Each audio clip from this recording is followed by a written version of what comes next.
My doorbell cam woke me at 2:17 a.m., metal scraping, a child's toy by the gate, then silence. I'm Karen, 55, living in an HOA next to exotic predators. Keep watching. At the end, you'll hear the real 911 call. In the daylight, my street looks safe, like a flyer for lawn care, and that lie is where the secret starts.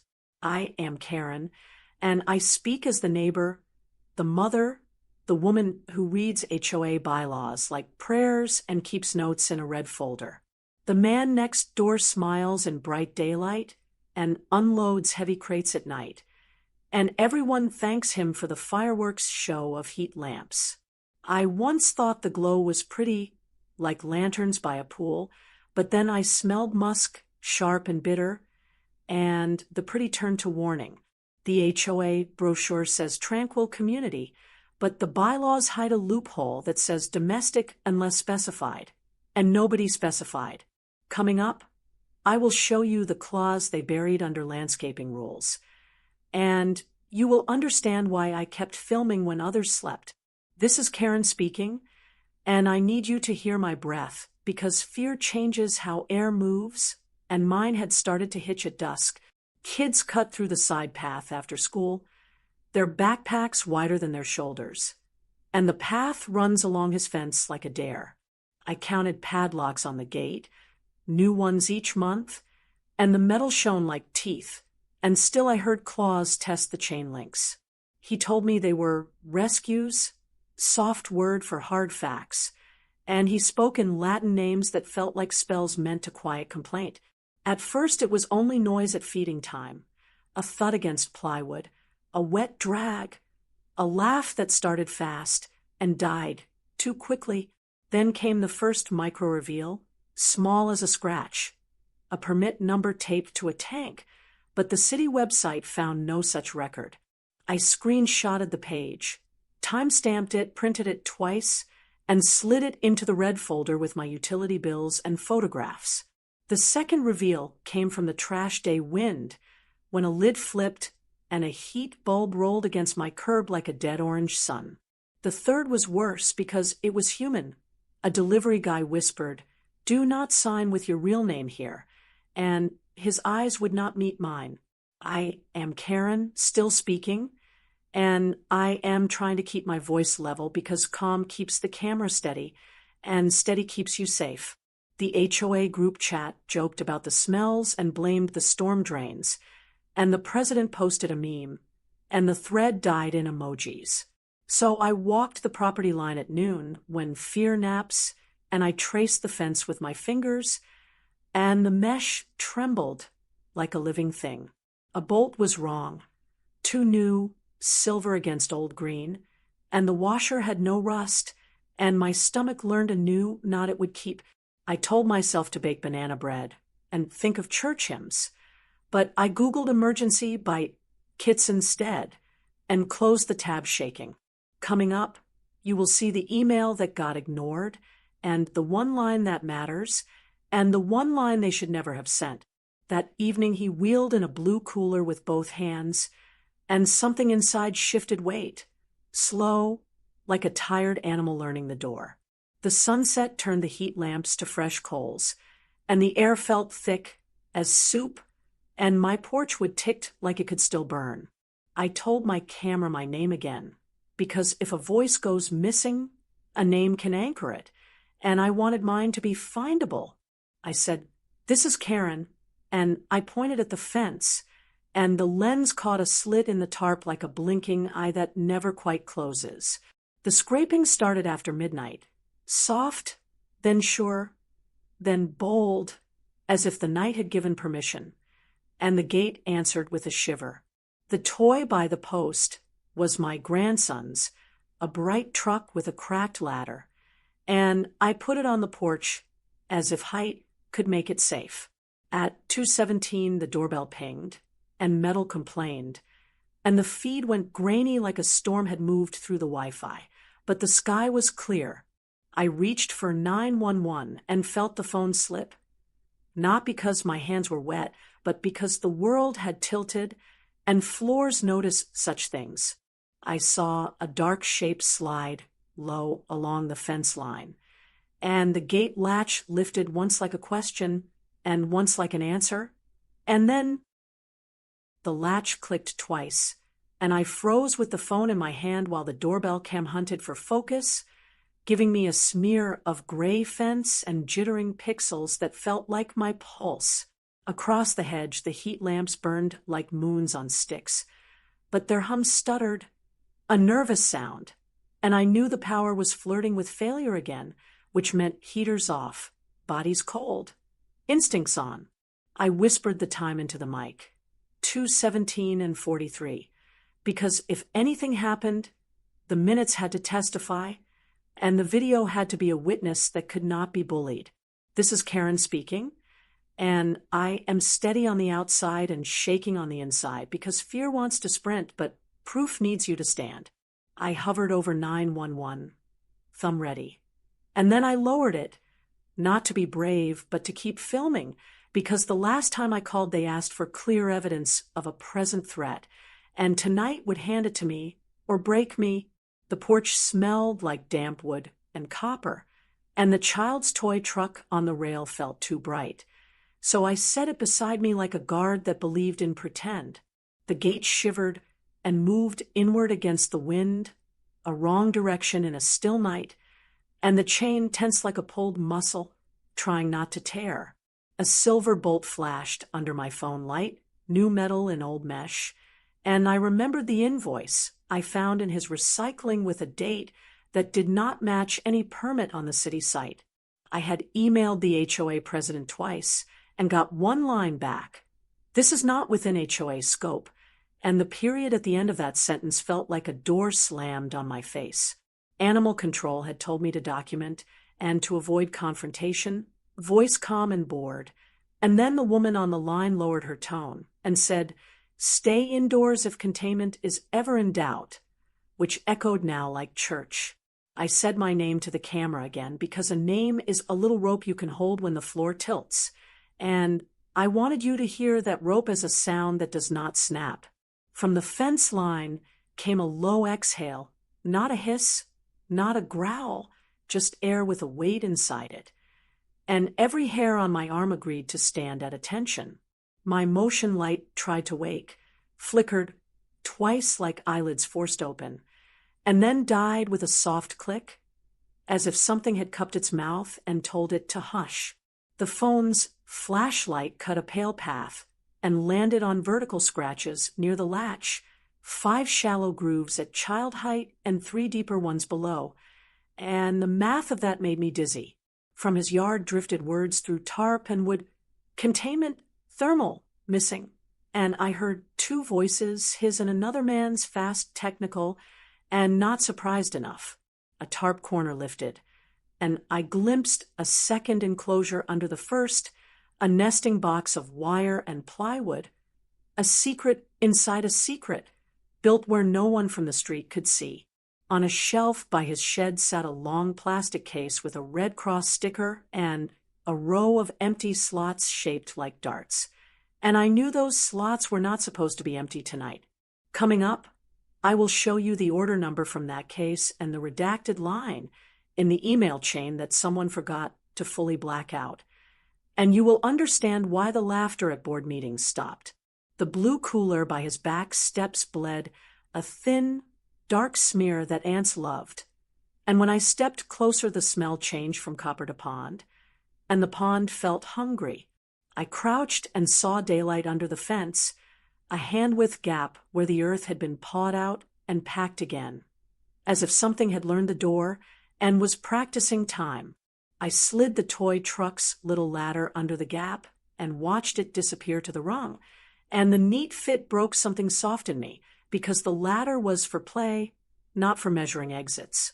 A picture shot into my mind of a small hand reaching under, and I had to breathe like counting in 4 and out 6 because panic is loud and evidence is quiet. This is Karen speaking, and fear tastes like coins on the tongue, and I can taste it now, and I am still here, and I am not stepping back. Something on the inside of his yard glinted, a tag with a barcode and a tiny serial, and I zoomed until the numbers fuzzed, and I snapped 3 photos and said the digits out loud like a spell. Sirens bloomed far off, and then faded, turning away at the cross street, as if the night had put a finger on their lips and said, "Not here." His porch camera swiveled toward me with a soft mechanical whine, and for a second I saw my own face, small and stubborn in a fisheye world that wanted me to look away. He called over the fence, "Karen, go inside," and his voice was caught between warning and posture, and I could not tell which one might keep me alive. Coming up, you will hear the HOA president's voicemail, the one that says, "We've been advised not to correspond in writing on this matter." And after that, the thing I found taped under my mailbox.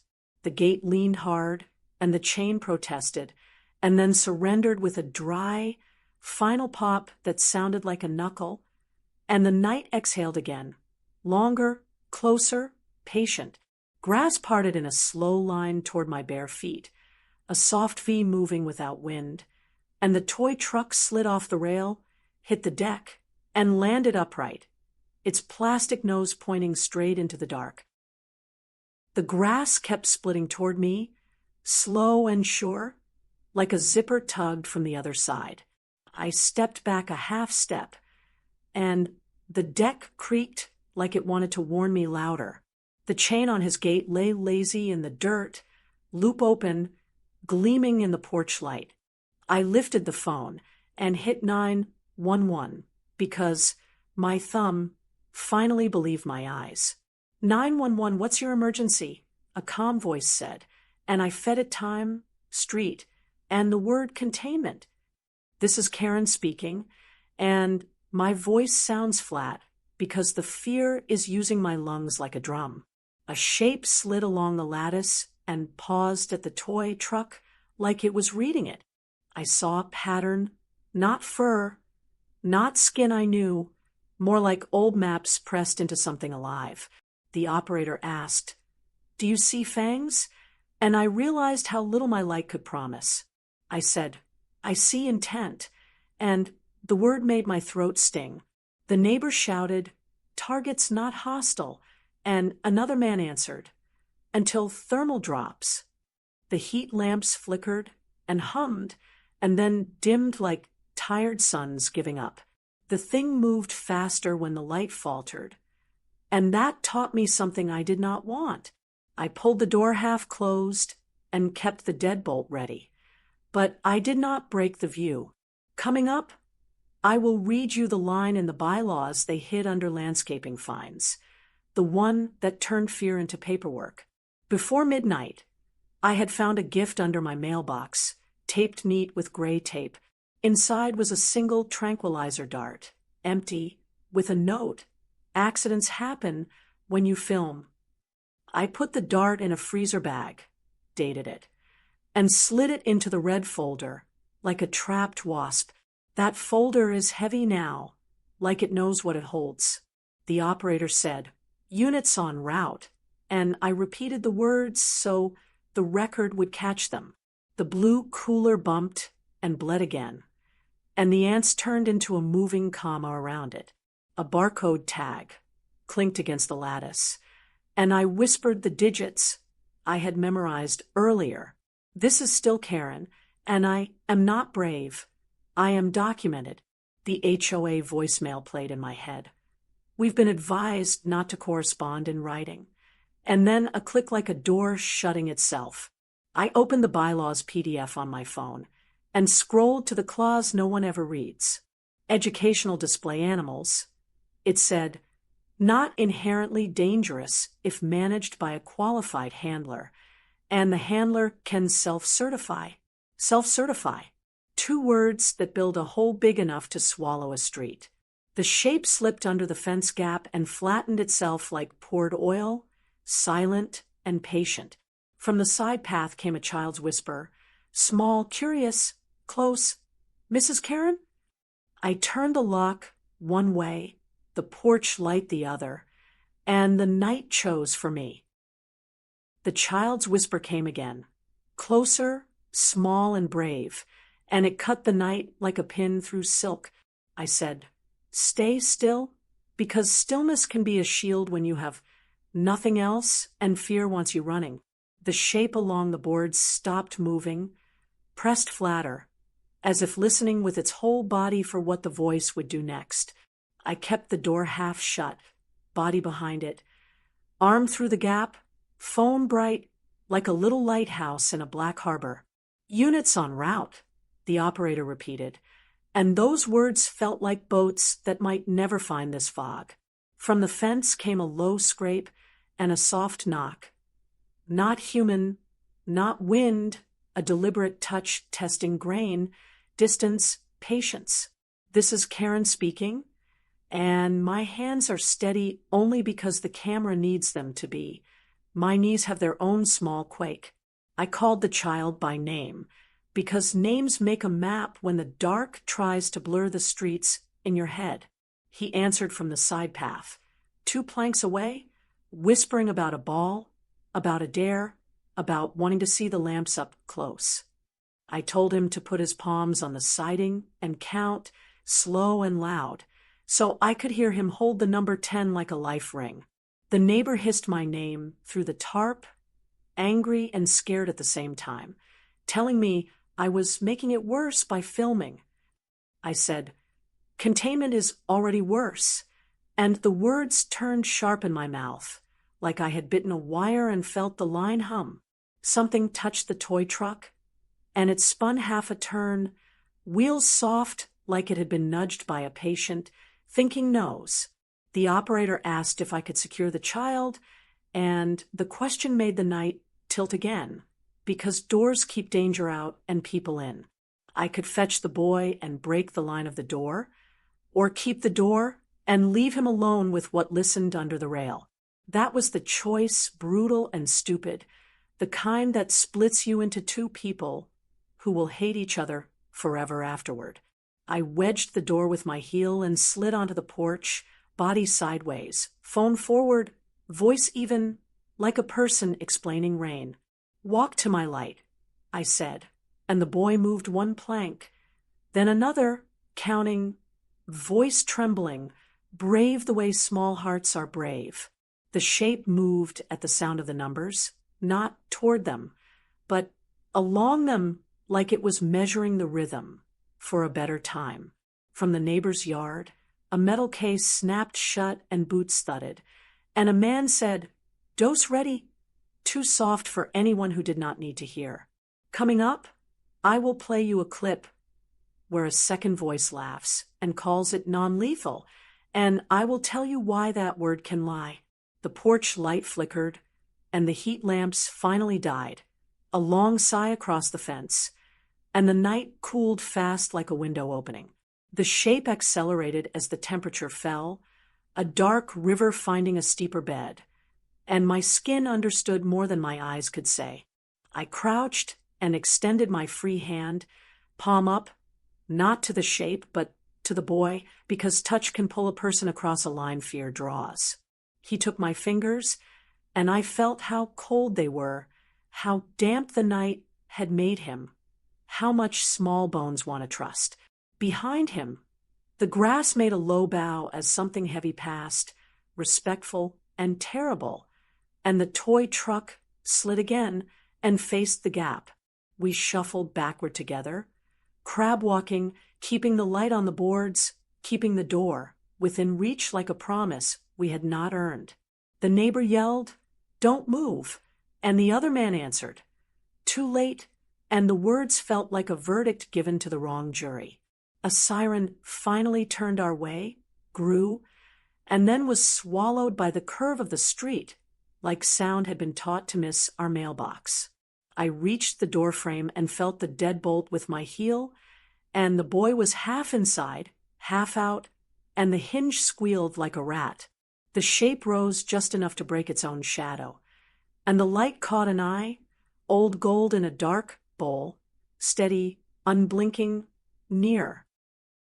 The eye held, old gold, cold patience. The boy's fingers shook in mine.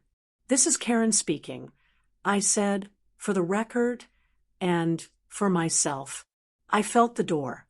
I felt the hinge. I felt the night choose its side. The neighbor whispered, "Back away." Another voice said, "On my mark." A click, a breath. I remembered the clause. Educational display, animals. Self-certified, signed by a qualified handler. The handler's signature was familiar. The HOA president's last name. Her husband's first. That was the hidden door. I looked at the tag again. City outreach, loan number, our HOA listed as partner site. We were inside the permit, and the permit was inside us. "This is still Karen," I said, because I needed to exist on tape. The boy whispered, "Is it named Midas?" The shape paused, as if names were keys. A dart hissed past and bit the porch rail. Pale, liquid bled, and smoked on the wood.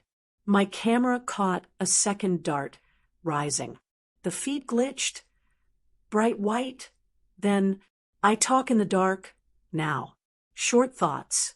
Clean edges. Houses are promises until paperwork edits them. I kept every email. I kept the dart in a bag. I kept the date. I kept my name. They kept the secret under landscaping fines. They called it non-lethal. They called it educational. They called to warn me not to write. I wrote anyway. I pressed play. 911 audio. Operator, 911. Containment drill confirmed. Proceed per HOA coordination. Me. This is Karen. There is no drill. Operator, copy, Miss. She says the president's name. She knows the address without my street. The line clicks. Boots rush. Something heavy crosses the threshold. The boy gasps. My porch light dies. My camera cuts. And the law finally tells the truth. Too late to change it. I heard the neighbor shout. It recognizes the voice. Not his. Mine. Everything tips. Not an animal hunt. A handler transfer. To me. Without my consent. This is Karen speaking. I will not sign. I will not be your handler. The door slams. Wood splits. Glass goes soft in the frame. And that's where the night ends. For you.